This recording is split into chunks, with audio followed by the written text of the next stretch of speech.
I'm on my dog. Gotta make something happen. What's up? What's up? What's up? It's your brother, your cousin, your uncle, your nephew, your friend, but I can't be your son. It's your kinfolk, William Jewell. Giving you my detail as I articulate. This is articulating. Rap. How y'all doing? How y'all doing? If you haven't already, make sure you hit that subscribe button down below and turn all the notifications on so you can get all the new content when I post it. I just came here to articulate and give you my detailed perspective from a microscopic and telescopic view from close up and far away.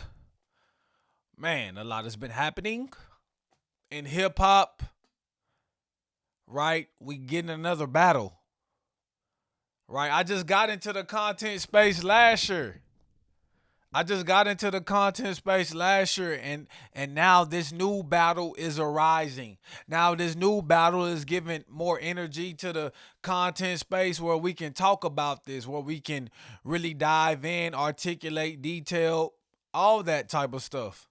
Cause there's a lot of lyrics that was said. There was a lot of things that was said, and I really want to address them. I really want to go over some of those things. Try to dissect some lyrics if we can. Right. Hopefully it don't take me too long to pull it up. I ain't gonna have it right away. But man, the Red Bull Spiral freestyle. Right. That was just something that really opened up a wormhole in the hip hop universe this week. Right. And some other things happened outside the battle, but I feel like it's a lot of rap stuff to go over that happened within this past week because we got the Red Bull Spiral freestyle. Then we got Whole Era by Vaughn. Then we got the finals by Joey Badass. And then we got the Dead Apple from Reason. Right? And no telling when daylight's coming, but we've gotten music back to back to back to back, all kind of associated with each other, all telling a story. And I mean, it's no real beef, it's just a battle. To be honest, it's no real beef, it's just a battle. And when we talk about Unique, when we talk about Raising Canaan's star male, we got to talk about Joey Badass. We got to talk about what he means to hip hop right now because even though he popped it off like Joey's putting his cape on and Joey's going hard for New York, and he's using the same type of strategy that Kendrick Lamar used to put the West Coast on the map. I mean, to me, it doesn't seem much different. And just the fact that he has that relationship with Ab Soul when he can spar with him on the beat together and he still be from TDE and they have fun with it, like that says a lot about their relationships, but that also says a lot about Top Dog and Punch because we know like TDE, they very strict, they're very disciplined, they're very militant to how they run their structure, and Ab Soul wouldn't have done that without the permission from Top Dog and Punch. And I'm sure he had to say something about his syndicate in there because they wanted to make sure he said what he needed to say. But one person that got overlooked during this cipher is Big Sean. And I said I was gonna talk about lyrics. And I just saw a lyric breakdown. Not just saw it, but I saw a lyric breakdown of Sean's verse. And it kinda let me understand where those lyrics were coming from. Like, and why when we look at the landscape of this actual freestyle on a Red Bull Spiral, we're talking about what Sean displayed and then what Absol and Joey Badass displayed. And I feel like when we really break down the lyrics and look at who said what, I feel like Sean was out of place. I feel like this freestyle was out of place. I could have done this Red Bull Spiral freestyle. I could have done without Big Sean, right? I could have done without Big Sean because just the presence of Joey and Ab Soul were strong enough. Knowing what has happened, knowing that Ab Soul and Joey Badass did a song together. Knowing their camaraderie, but knowing his relationship with TDE, Daylight, and Ray Vaughn. So when I think about the Spiral freestyle, uh, man, I just think about the reawakening of Joey Badass. I think about Joey Badass really trying to put his flagpole down and say, I'm here. I'm here for New York. I'm here for lyricism. I'm here for rap. I'm here for hip hop.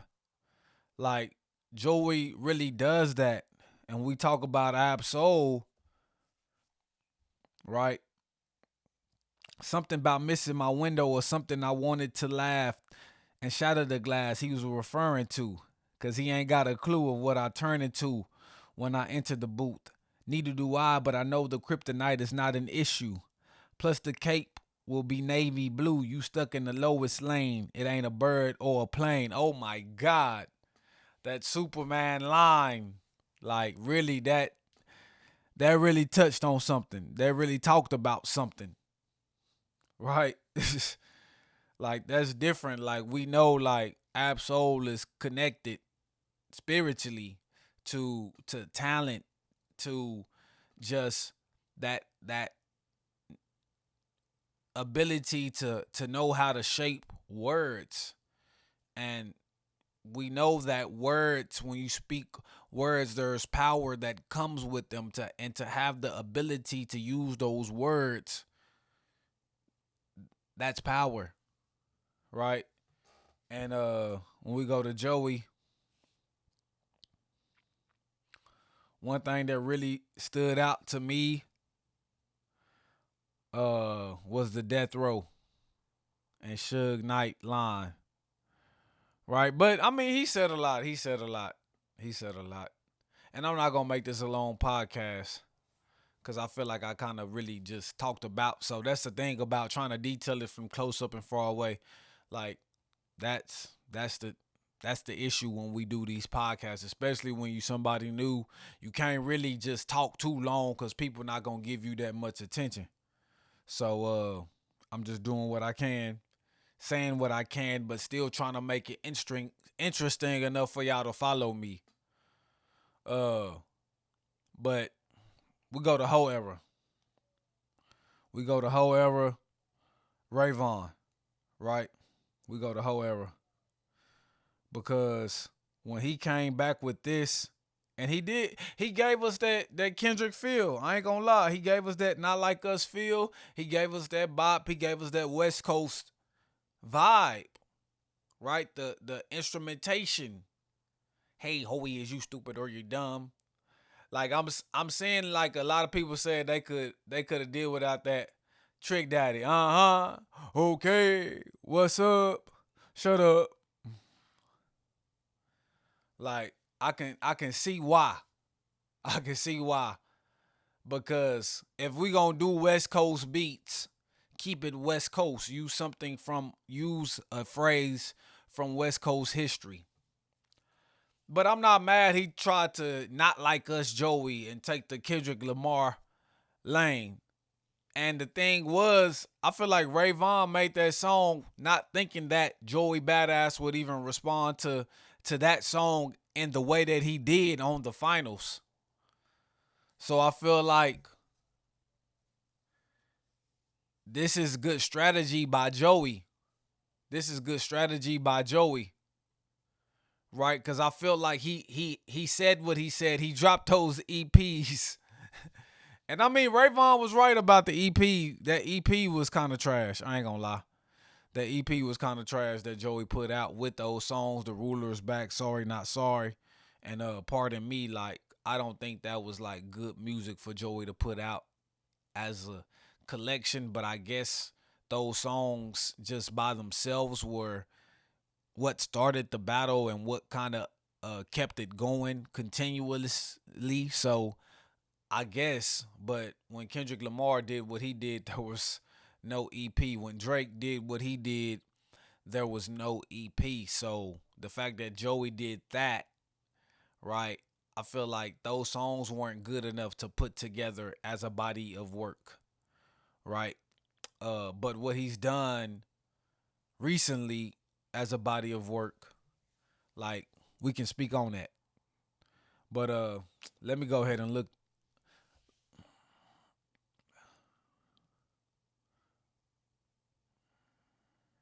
Let me go ahead and look this Ray Vaughn up.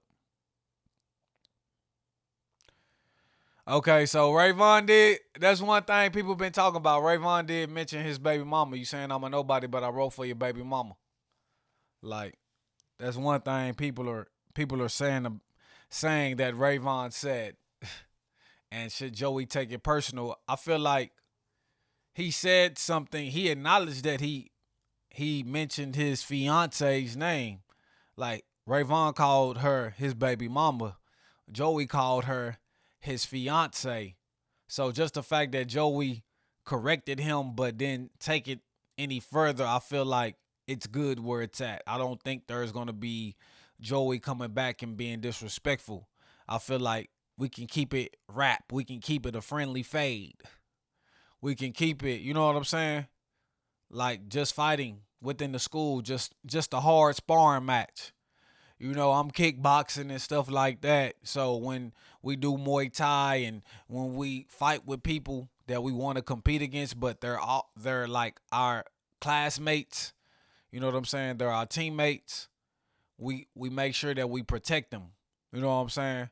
That's the friendly fade. We ain't trying to knock them out, right? We just trying to improve our skill, but at the same time sharpen their sword as well. So iron sharpens iron. And I mean, I think that's what Joey and Rayvon are doing, right? I didn't I didn't mind the not like us imitation of However though. That's the thing. People are talking about the hooks.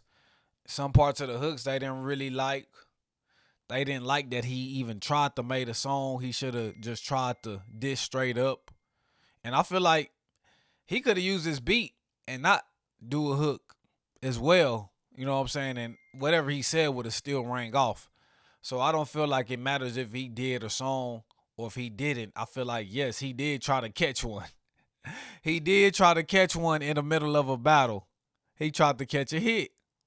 But since Joey responded so soon, that pretty much knocked that down. And at the end of the day, when we think about the finals and what Joey said on the finals and how he little broed Ray Vaughn, like Joey seems to be having the upper hand in strategy right now. When we think about Crash Out Heritage, when we think about Impossible Patties, and then when we think about Whole Era, then we got to think about the songs that Joey put out, The Ruler's Back, which he didn't really address anyone. Then Sorry Not Sorry, where he tried to say a little bit of something, pardon me, where like you didn't know who he was talking about until this Red Bull freestyle. So pretty much that EP that Rayvon talked about, those three songs, to me that was kind of like a warm up for Joey, but that wasn't nothing at all. And I feel like Crash Out Heritage was more impactful than all those three songs that Joey put out. And then when you add Impossible Patties on top of that, you know what I'm saying? Rayvon was a little bit more potent. So I put Rayvon at 2-0. Like Impossible Patties, Crash Out Heritage. You know what I'm saying?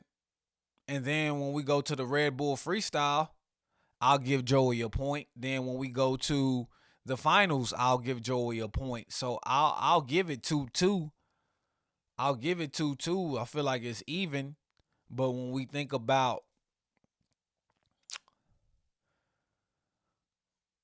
and I feel like Whole Era was a good song. Whole Era was a good song, but the finals is a lot more potent. So I'll give Joey 2-2, but at the same time, I feel like Ray Vaughn, he has the momentum.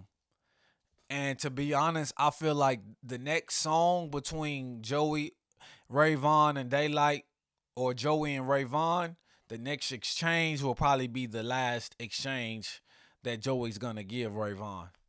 I feel like Joey, with this response to Ray Vaughn, he doesn't really have to say nothing else to Ray Vaughn. He can wait until Daylight says something and then go to Daylight. Right? He can skip over Ray Vaughn because, to be honest, I don't think there's nothing Ray Vaughn can say without getting disrespectful that's going to topple what he did on the finals when I really think about it. Like, I don't think, what else can you really say? What other angle can you say? Because when Joey's a man that's taking care of his family, when he's a man that hasn't been in the crossfire of doing anything weird besides going to a Diddy party, you know what I'm saying? Like, he didn't witness a freak off, is what he said. So, like, I don't feel like Joey's image or character is going to be hard enough to break. It's going to be easy to break because he's not been doing anything foolish. He's not done any buffoonery, right? You know what I'm saying? He's an actor, but he don't got no gimmicks to himself. I feel like this was the first gimmick that he attempted, and it's actually working well. But I feel like Ray Vaughn might got more holes than Joey got holes.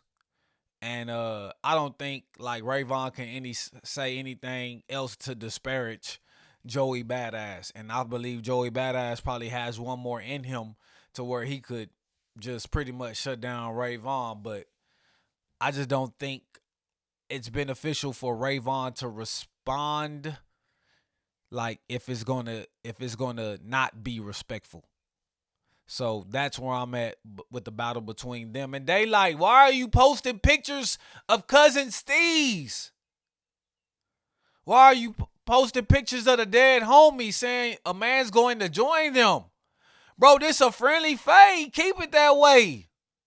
What the hell are you doing with these internet tactics, bro? This shit uncalled for. So Daylight, if you gonna rap, bro. I feel like you're up on Joey.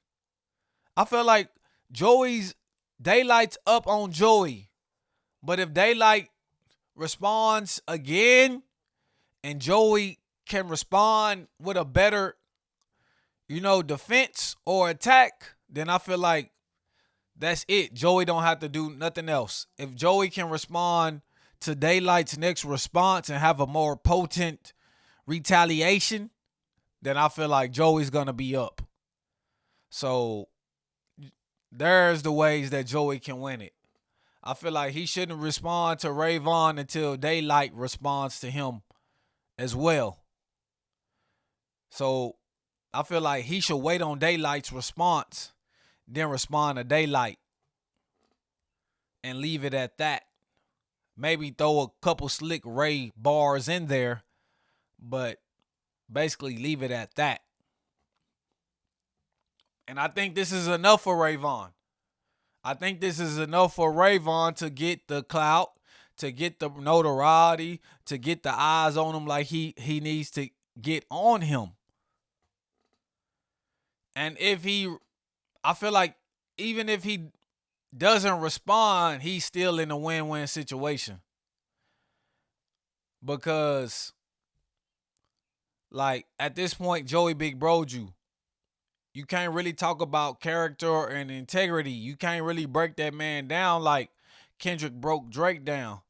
So for you to like have something on him, it's I don't think you're going to be able to do that. And I feel like Ray Vaughn can be broken down even more. So for him to really like try to rap again against Joey, I feel like that's the lose. If he stops now, it's a win-win situation. If Ray Vaughn continues, it might not go how he wanted to go, or it might not land how he wants it to land.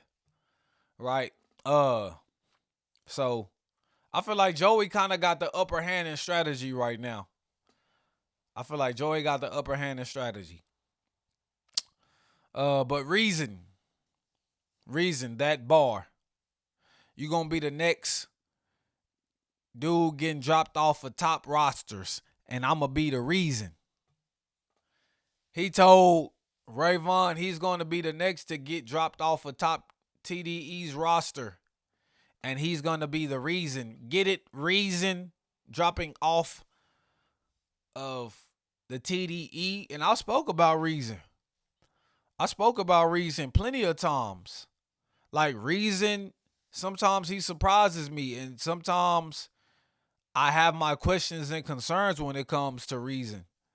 But when I listen to the Dead Apple, right, because Reason did respond to Joey Badass. Joey Badass said his name. And I feel like Reason was itching to get up in there, ready to get up in there.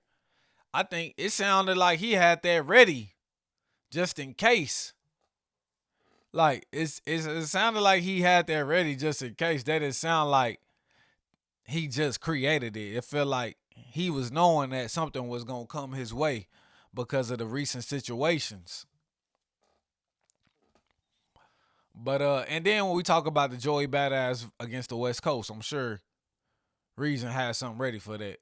He probably didn't want to do nothing at that point once he saw everybody else jumping in the fold. But I think initially he was going to release something. And I think that's what that was, with some updated bars. But yeah, I thoroughly enjoyed it. The Dead Apple. Reason, I thoroughly enjoyed it. Three different beat switches, three different flows. Like when I listened to Reason's last album, like this kind of reminds me of where he's at from a performance standpoint with his cadence and with his flow, with the animations of his voice. Although his voice doesn't get too animated, his flow, his rhyme scheme does like show influx, you know what I'm saying? So I think Reason is getting better. Reason is progressing. But Joey don't need to say nothing to Reason. Let's just let Reason get his shit off. He got almost 200K views on YouTube for the response. Uh, to be honest, the reactors that what I'm saying are reacting to Reason's response are getting just as much views as him on his own YouTube channel. So I mean, that's gonna be beneficial towards Reason, right? That's gonna be beneficial towards Reason at the end of the day. So I like this. I like this play for Reason to just kind of like get him some attention, get him some type of shine, just get him some type of mention up in the battle, and just wanting to be a part of competition. Like what they say, hip hop is a sport. Like, so I give Reason credit for wanting to be in this battle. I give Reason credit for wanting to be in this battle. And I think for everybody to win like they want to win, let's get a daylight response. And then let's get a more potent Joey response.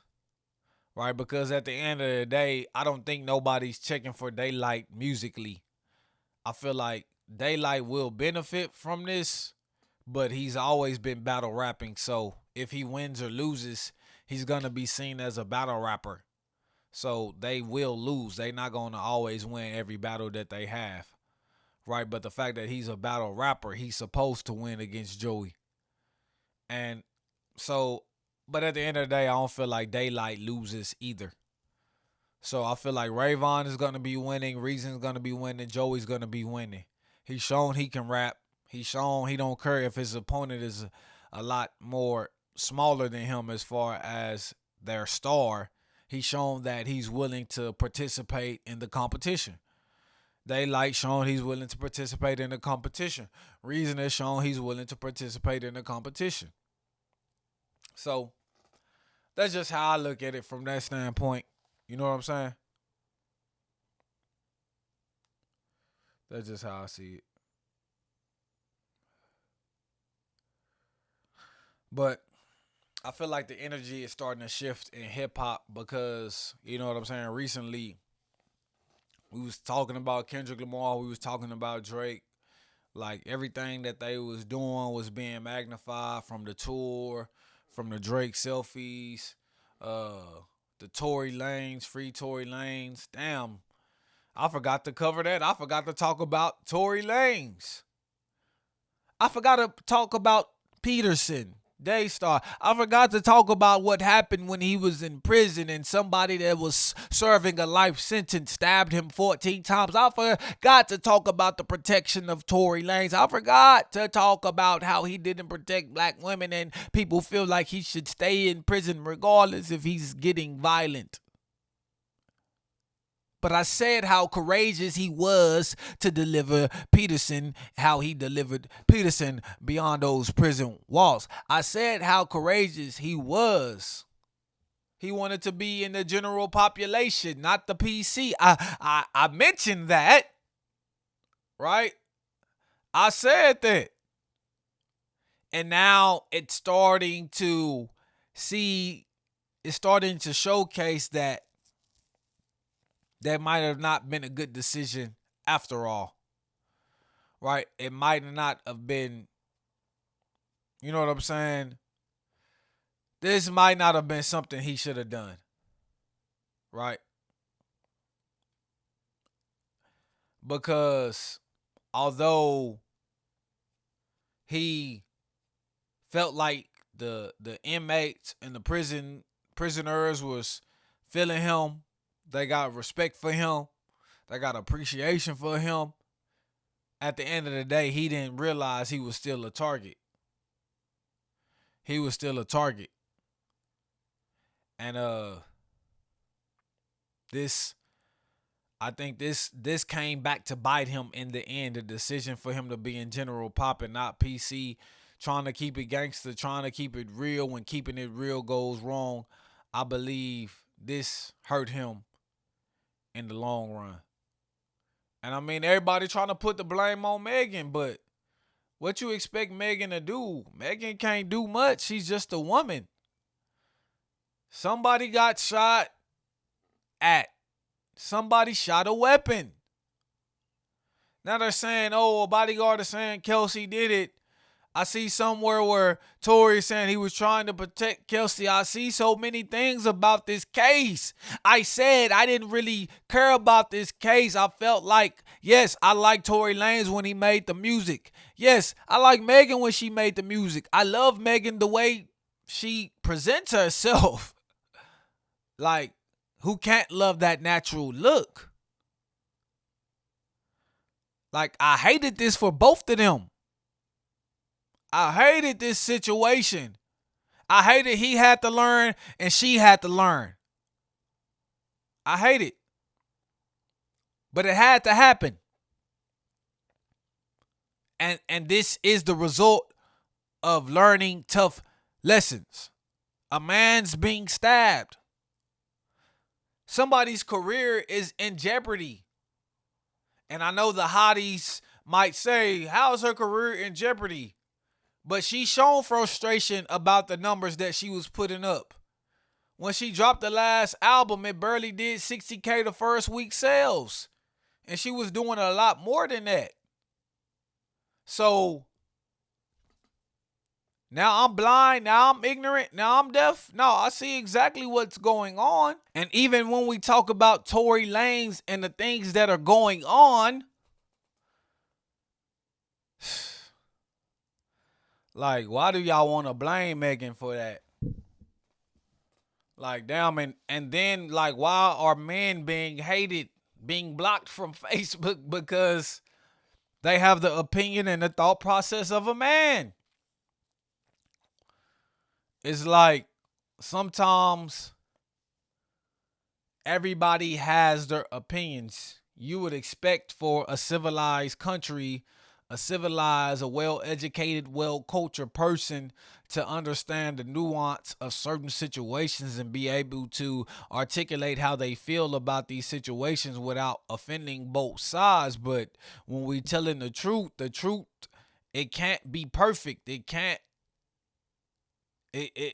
just can't not offend someone. Like, and not saying like we talking about racial slurs. That's not truth. You know what I'm saying? We're not talking about hate. We talking about like how you feel, you know what I'm saying, as far as your thoughts go with certain situations. Like situations that you don't deem as something that you hate, like, because it can't be characterized like that. It's just an unfortunate situation, and that's how you see it. And I don't think a man should be blocked or should be, you know what I'm saying, have any backlash because he feels a certain way. And most men don't care. And to be honest, behind the closed doors, those are the men that the women want. Right? The guys with the bravado, the guys with some of that alpha mindset that don't care what they say and how they say it, they just gonna say it. Right? Isn't that the bad guys that women always fell in love with when they didn't want the Russell Wilsons? Isn't that the guy? Right? So it's kind of crazy how like the gender stuff gets pushed, right? The gender stuff, it always comes back to the gender. If the race relationships weren't worse enough, now it goes back into the gender. Now it goes back into the P Diddy stuff, the Cassie. Right, I didn't want to get to it, but since I'm talking about Tory Lanez and Megan, I might as well get to the Cassie and the Puff Daddy stuff because that shit freaky. That shit is kinky. Um, but I don't know if what they were doing in the bedroom was illegal. And I get that, the beginning of the case, like they're trying to paint a picture of Puff Daddy, right? They're trying to show the the jury a picture of how Puff Daddy was acting, how he was treating, women, how he was moving, how he was drugging, how he was using money to, overpower people. Like, they're trying to paint that monster like image of Puff Daddy.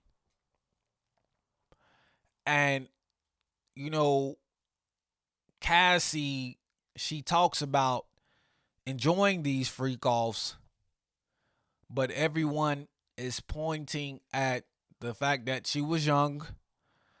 Everyone is pointing at the fact that she had Stockholm syndrome, which she wasn't kidnapped to actually be labeled as a victim of Stockholm syndrome. But, you know, every psychological reasoning behind Cassie following the leadership of Diddy is giving her, they're giving that grace to her because she's a woman. And she's immune to any charges that Puff Daddy will face, even if she's been complicit. So, like, somebody asked me what I thought about it. A lady that I was training at the gym asked me what I thought about it. And the thing is, when people ask me what I think about stuff, I really, especially when it comes to people that's paying me money, they want to see what type of person I am. And it's kind of hard to, like, not tell the truth. It's hard to lie, but also, like, just tell them how you feel, but say it in a way that might not offend them. Because, like, I feel like I need the whole facts out there, the whole truth out there to really form a a, a full opinion. But like with what things are going on right now, just seeing that, like, it seemed like they both enjoyed it. It seemed like he did have some type of power. He had some type of control over it, but it do seem like there was points that she was having fun. She was in love, you know. So obviously, there are some monstrous times. And the thing is, these are celebrities, right? It's Andre and Keisha. They've been together 30 years. They've been doing this type of stuff.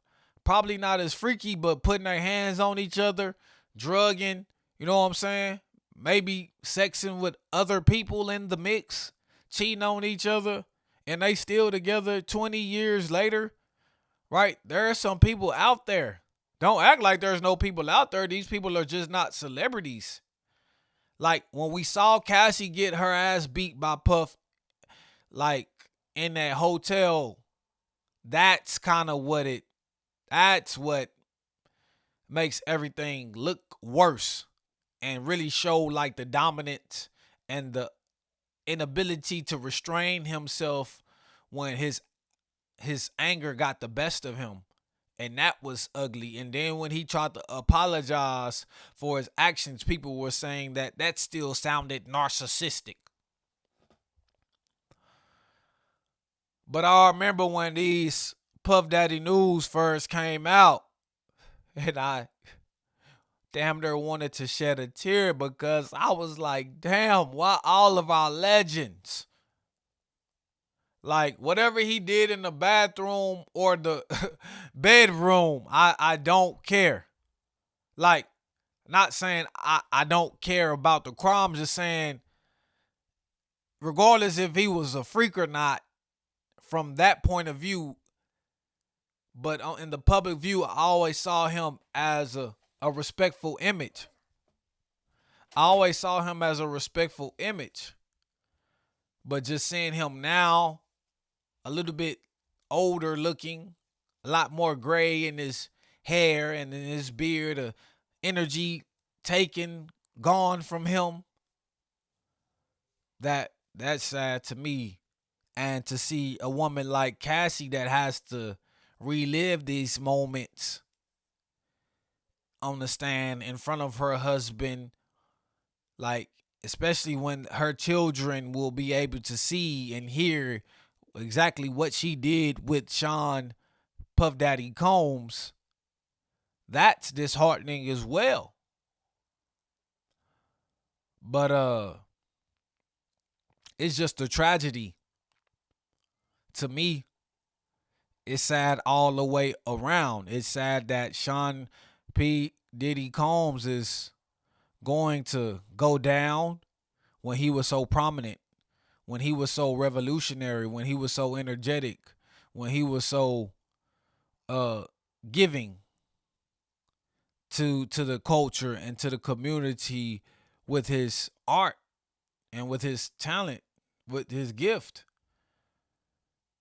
and how we thought he was an inspiration, how he motivated us to want to strive for greatness, right? Because you can't just take that away from your childhood. You just can't unsee how you felt about P. Diddy when you didn't know anything about him, but he was just hustling and building an empire. And then on the other side, you look at the women like Cassie, like the other women that he might have took advantage of, hurt. You know what I'm saying? Like you feel sad for them that they got to go through this, that they got to relive this, that they got to be triggered and revisit this trauma. So it's a sad situation all the way around. It's a tragedy. Uh, but I hope y'all have a good week. I hope the sun shines bright, but I hope you don't burn up, right? I hope it's not too hot.